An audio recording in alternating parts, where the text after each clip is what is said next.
ce nouveau Waka jeu. Aujourd'hui, je vous parle de Queens, un jeu de 2 à 4 joueurs à partir de 8 ans pour des parties d'environ 30 minutes.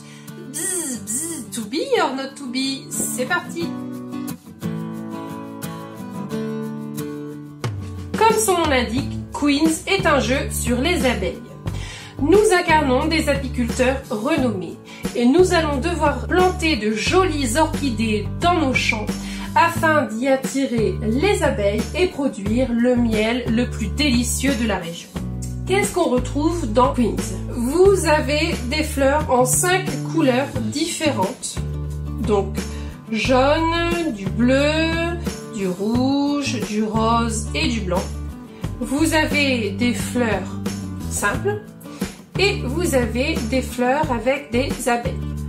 Il y en a avec une abeille qui est la reine, 2 abeilles et 3 abeilles. Vous avez des champs qui sont de formes différentes mais qui comportent tous 5 cases. Chaque joueur reçoit un plateau individuel, 5 pots de miel correspondant aux couleurs des fleurs, 3 ruches, un marqueur à sa couleur qu'il vient mettre sur la piste de score.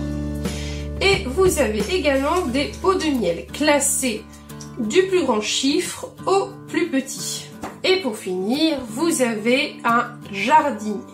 On va prendre 5 champs qui seront disponibles en permanence pour tous les joueurs. On va placer une orchidée face visible sur chaque fleur foncée du plateau. Le premier joueur sera désigné aléatoirement. Le joueur à sa droite viendra placer le jardinier devant la ligne de son choix et la partie pourra enfin commencer. Tout de suite, on passe à la mise en place. Voici donc à quoi ressemble le plateau une fois la mise en place terminée. Le joueur à la droite du premier joueur a décidé de placer le jeton jardinier devant cette ligne-ci. À son tour de jeu, on a 2 possibilités.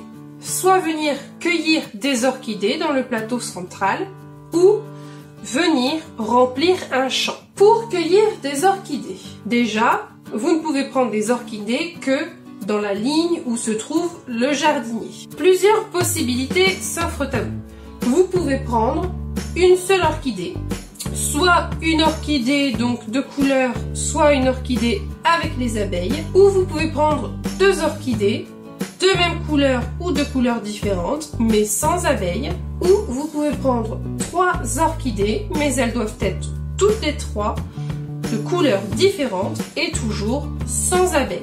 Il existe des orchidées comme ici où il n'y a qu'une seule abeille. Il s'agit de la reine et elle a un pouvoir particulier que je vous expliquerai tout à l'heure. Une fois que j'ai pris les fleurs de mon choix, j'avance le jardinier d'autant de cases que le nombre de fleurs que j'ai cueillies. Donc je vais par exemple prendre 3 fleurs que je viens placer dans la réserve de mon plateau personnel. Comme j'ai pris 3 fleurs, j'avance le jardinier de 3 cases.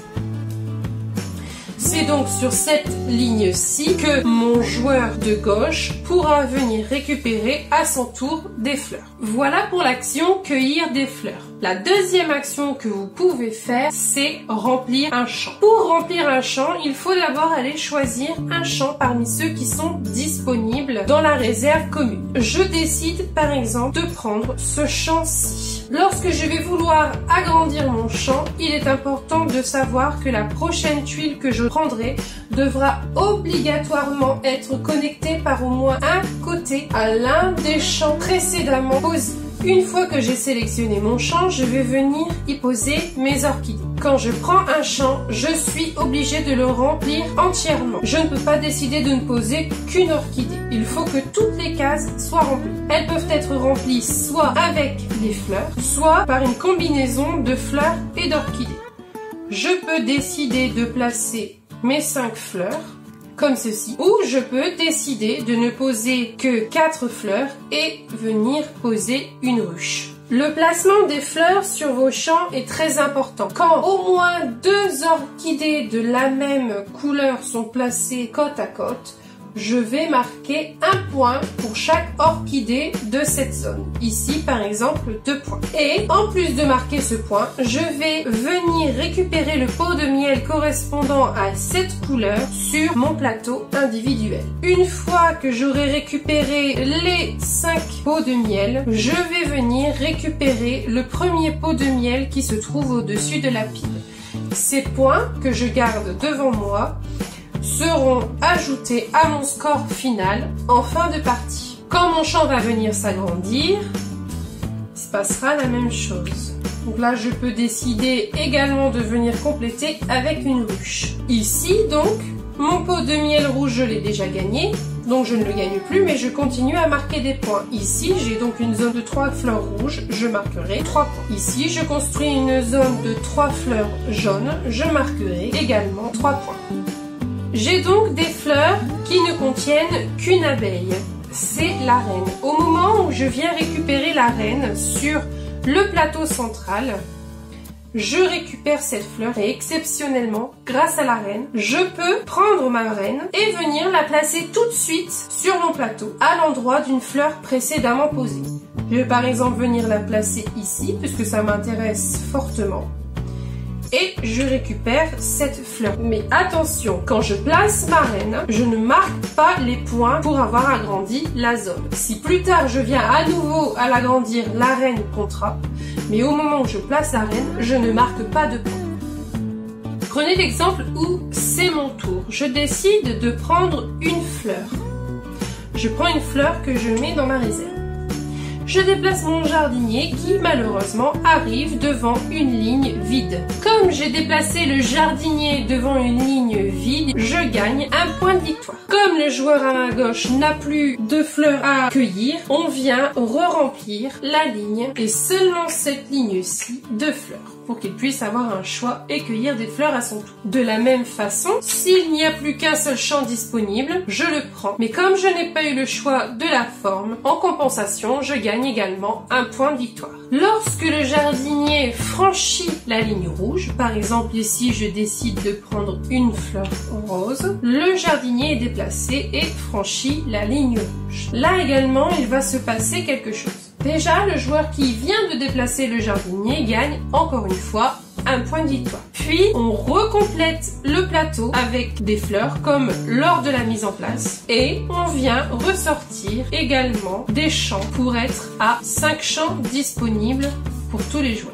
La partie s'arrête lorsqu'un joueur remplit son 5e et dernier champ. Chaque autre joueur aura encore une action possible, soit cueillir des fleurs, soit remplir son jardin. Alors attention, exceptionnellement et uniquement au dernier tour, vous pouvez choisir de remplir un champ, même si vous n'avez pas assez d'orchidées ou de ruches pour le faire. Et bien sûr, pour cette dernière action, vous marquez vos points comme tout au long de la partie. Chaque joueur va ensuite marquer des points supplémentaires en fonction des abeilles placées dans ces champs. Et c'est là que l'emplacement des ruches en cours de partie était important. Pour chaque ruche, on va venir compter le nombre d'abeilles autour. Cette ruche-ci me rapporte un point. Ici, cette ruche va me rapporter 1, 2, 3, 4, 5 points. Et comme les abeilles comptent pour autant de ruches auxquelles elles sont adjacentes, cette ruche va me rapporter 1, 2, 3, 4, 5, 6, 7, 8, 9, 10 points. Puis, pour terminer, j'ajoute les points éventuellement du pot de miel que j'aurai récupéré pendant la partie. Le joueur avec le plus de points en fin de partie est déclaré meilleur apiculteur et donc vainqueur de la partie de Queens. Enfin, sachez qu'il existe une variante disponible dans la boîte du jeu. Il s'agit de la variante orchidée noire. Parmi toutes les fleurs, vous avez 3 orchidées noires. Elles sont mélangées avec les autres fleurs face cachée en début de partie. Quand je récupère une orchidée noire, je la défausse immédiatement et je révèle 3 orchidées de la pioche. Parmi ces 3 orchidées, je vais en choisir une ou 2 avec des abeilles ou non. Ce qui fait que, exceptionnellement, je peux prendre 2 fleurs avec des abeilles alors que cela n'est pas possible dans le jeu de base.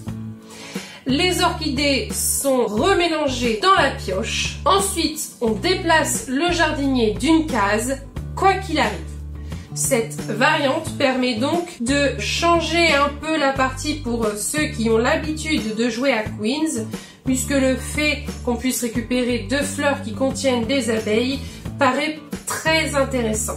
Voilà, c'était donc Queens, un jeu sur les abeilles qui nous rappelle également que prendre soin des abeilles c'est super important et qu'il faut des fleurs pour qu'elles puissent s'épanouir. C'est un super jeu, il est rapide, parfois même frustrant tellement il se joue vite. Il est stratégique mais simple, je le recommande vraiment. C'est un très gros coup de cœur pour ma part. J'espère que ce jeu vous a plu. Si vous souhaitez l'ajouter à votre ludothèque, vous savez quoi faire. Et en attendant, moi je vous dis à la prochaine pour un autre WAK à jeu. Salut! Si cette vidéo vous a plu et que vous souhaitez découvrir ce jeu en WAK animation ou passer commande auprès de moi, n'hésitez pas à me contacter sur les réseaux sociaux, sur ma page Facebook. Vous pouvez également me contacter par email. N'hésitez pas à vous abonner à ma chaîne YouTube pour découvrir d'autres WAK à jeux que vous pouvez également retrouver par ici. Salut, à très bientôt pour une prochaine vidéo.